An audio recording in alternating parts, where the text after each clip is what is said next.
എല്ലാവരും ഓണത്തിന് നാരങ്ങ അച്ചാറൊക്കെ ഇട്ട് ഓണം നല്ല ഗംഭീരമായിട്ട് ആഘോഷിച്ചപ്പോൾ ഞാൻ ഓണം കഴിഞ്ഞിട്ടാണ് നാരങ്ങ അച്ചാർ ഇടുന്നത് കേട്ടോ. വേറൊന്നും കൊണ്ടല്ല, ഇപ്രാവശ്യം ഞാൻ കടയിൽ നിന്ന് വാങ്ങുക ചെയ്തത് കേട്ടോ നാരങ്ങ അച്ചാർ. കാരണം വിൽക്കുന്നവർക്ക് ലാഭമൊക്കെ വേണമല്ലോ അല്ലേ, വിൽപ്പന നടക്കണമല്ലോ. അപ്പോൾ ഞാൻ വീട്ടിൽ ഇരുന്ന് നാരങ്ങ പിന്നീടത് വെള്ളയ്ക്കിടാമെന്ന് വിചാരിച്ചു. അപ്പോൾ അതിനായിട്ട് ഞാൻ ഒരു പാൻ അടുപ്പത്ത് വെച്ചിട്ടുണ്ട്. അതിലേക്ക് കുറച്ച് വെളിച്ചെണ്ണ ഒഴിച്ചു കൊടുത്തു. വെളിച്ചെണ്ണ ഒന്ന് ചൂടായപ്പോൾ ഒരു 1/4 ടീസ്പൂൺ കടുക്, 1/4 ടീസ്പൂൺ ഉലുവ ഇട്ട് കൊടുത്തു. അപ്പോൾ ഉലുവയും കടുകൊക്കെ ഒന്ന് പൊട്ടിയപ്പോൾ അതിലേക്ക് കുറച്ച് ഉണക്കമുളക് കേട്ടോ അതും കൂടെ ഇട്ട് കൊടുത്തു. പിന്നെ ഒരു കുറച്ച് വെളുത്തുള്ളി ചെറുതായിട്ട് അരിഞ്ഞത്, ഒരു കഷ്ണം ഇഞ്ചി ഇതുപോലെ ചെറുതായിട്ട് അരിഞ്ഞത് അതും കൂടെ ഇട്ടു. ഇഞ്ചിയും വെളുത്തുള്ളിയൊക്കെ ഒന്ന് മൂത്ത് വരുമ്പോഴത്തേക്ക് കറിവേപ്പിലയും കൂടെ അതിലേക്ക് ചേർത്ത് കൊടുത്തു കേട്ടോ. പിന്നെ കുറച്ച് ഉടങ്കല്ലി മുളക് ഉണ്ടായിരുന്നു കേട്ടോ, അതും കൂടെ അതിലേക്ക് ഞെടുപ്പൊക്കെ കളഞ്ഞ് അതും കൂടെ അതിലേക്ക് ഇട്ട് കൊടുത്തു. ഒന്ന് ചെറുതായിട്ടൊന്ന് വാഴണം കേട്ടോ മുളക്, നല്ല ടേസ്റ്റ്. അപ്പം വെള്ള നാരങ്ങയിൽ പിന്നെ ഞാൻ നാരങ്ങയൊക്കെ അരിഞ്ഞ് ഒരു ദിവസം ഉപ്പിട്ട് വെച്ചിരുന്നു, ഇതുപോലെ നീളത്തിൽ അരിഞ്ഞിട്ട്.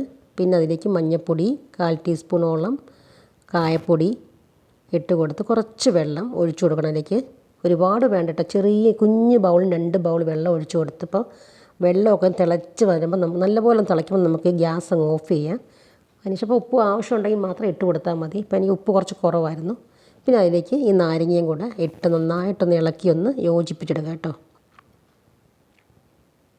ഇനി തണുക്കാൻ നമുക്ക് കുപ്പിയിലേക്കൊക്കെ ഒന്ന് മാറ്റാം കേട്ടോ. തണുത്തതിന് ശേഷം മാത്രം കുപ്പിയിലോട്ടോ ജാറിലോട്ടൊക്കെ മാറ്റി കൊടുക്കാം കേട്ടോ. അപ്പോൾ നല്ലൊരു ഒന്നാം തരം വെള്ള നാരങ്ങ അച്ചാർ തയ്യാറായിട്ടുണ്ട് കേട്ടോ.